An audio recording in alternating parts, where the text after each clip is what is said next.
करवा चौथ के दिन पत्नियां अपने पति की लंबी उम्र की कामना करती हैं, पर अगर कोई उसी उम्र को कम करना चाहता हो तो भुवन की शादी को अभी सिर्फ 1 ही महीना हुआ था। अरेंज मैरिज के चलते भुवन और श्रुति अभी भी एक दूसरे के साथ काफी फॉर्मल थे। शादी के 1 महीने में ही करवा चौथ का व्रत आ गया था।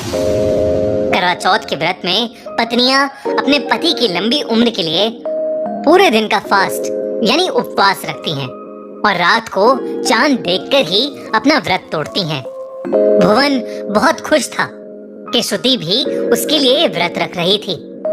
भुवन ने श्रुति के लिए अपने ऑफिस से उस दिन की छुट्टी भी ले ली।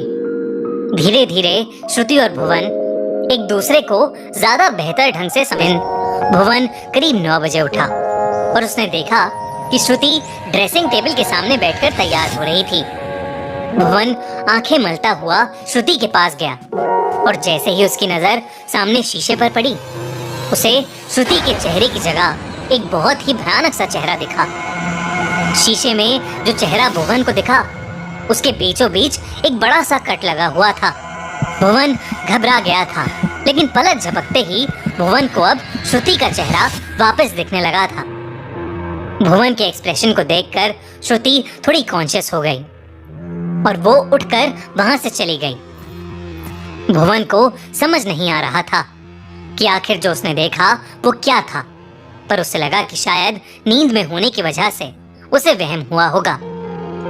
अपने आप को नींद से जगाने के लिए उसने सीधा अपना टॉवल लेकर बाथरूम में जाने लगा, पर उसने देखा कि बाथरूम का दरवाजा अंदर से लॉक था। जब भुवन ने नॉक किया तो अंदर से शावर ऑन होने की आवाज आई।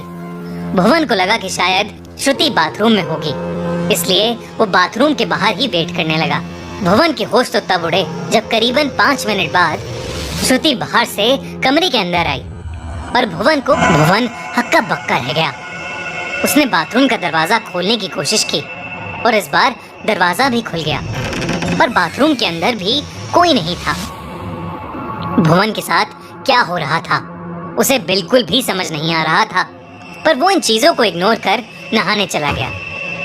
जब भुवन नहाकर बाहर आया तो उसे अपने पहनने के लिए कपड़े नहीं दिख रहे थे। उसने श्रुति को 2-3 आवाजें लगाईं। कुछ ही देर में श्रुति कमरे में आ गई और उसके हाथ में एक ब्लू शर्ट थी। श्रुति ने धीमी आवाज में कहा, ये रही तुम्हारी फेवरेट ब्लू शर्ट।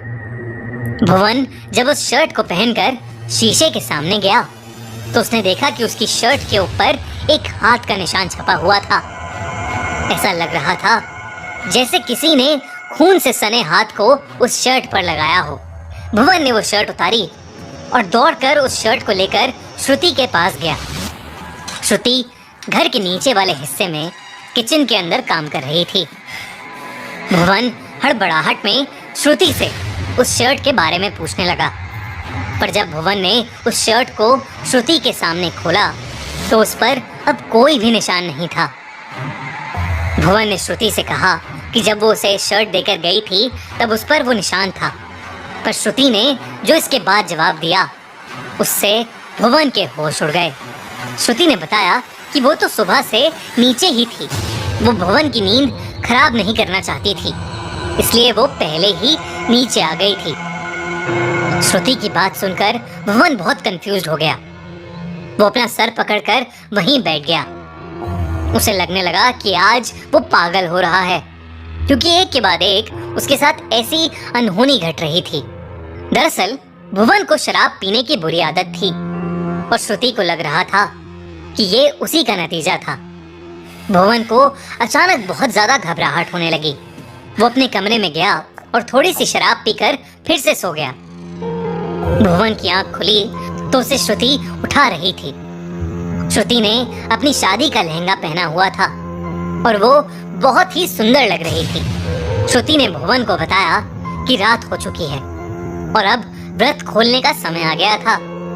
भुवन चौंक गया, क्योंकि इसका मतलब था कि वो पूरे दिन सो ही रहा था।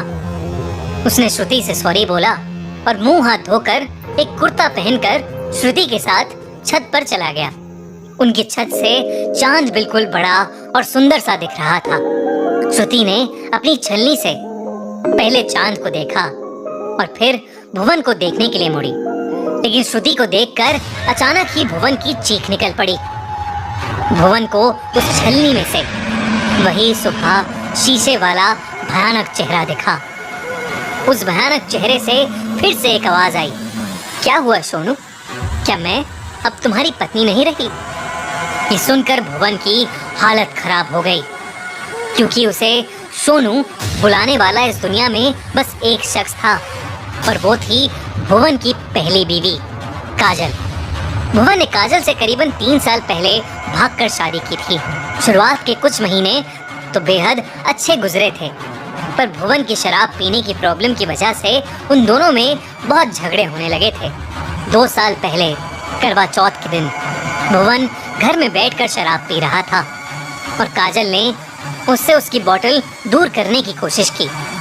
खींचातानी में वो बोतल टूट गई और उसका एक हिस्सा काजल के चेहरे पर जा लगा। काजल के सर पर चोट लग गई थी और उसके चेहरे से खून बहने लगा, लेकिन फिर भी भुवन को सही गलत की समझ नहीं आई। उसकी शराब की बोतल टूटने की वजह से वो गुस्से से पागल हो गया और उसने काजल को बहुत जोर से थप्पड़ मारा, जिसकी वजह से काजल सीढ़ियों से गिर पड़ी और उसकी मौत हो गई।